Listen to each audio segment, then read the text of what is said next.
బాగానే ఉన్నాడు, దేవుడు ఇతనికి ఏమి నో ప్రాబ్లం. కానీ దేశం పాడైపోతుంది అక్కడ.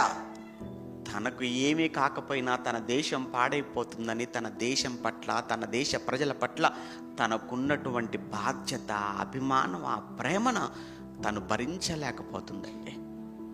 నిజమే, అది ఒక ఇర్మియానే కాదు, బైబిల్ మనకు నేర్పించిన గొప్ప సూత్రం ఏంటంటే, మనం కూడా, మీరు కూడా మీరున్నటువంటి దేశాల పట్ల అంతే బాధ్యత. మీరు కూడా మీ దేశం పట్ల అలాంటి ప్రేమ, మీరు మీ దేశం పట్ల అదే విధమైన బాధ, వేదనను మీరు కలిగి ఉండవలసిన వారుగా ఉంటున్నారు అని బైబిల్ నేర్పించిందండి. అవునండి, మన దేశం, మనం పుట్టిన దేశం, మన మాతృదేశం, మనం పుట్టిన దేశం, మన మాతృదేశం. ఈ దేశానికి ఒకవేళ ఆ పరిస్థితి మనం తట్టుకోగలమా, మనం భరించగలమా? అందుకే బైబిల్ చెప్పింది ఏంటో తెలుసా? నాయన, మీ దేశ క్షేమాల కోసం మీరు ప్రార్థన చేయండి, మీ దేశ నాయకుల కొరకు మీరు ప్రార్థన చేయండి, మీ దేశ అధికారుల కొరకు మీరు విజ్ఞాపన, యాచన మీరు చేయండి. చెప్పలేదా బైబిల్ మనకు?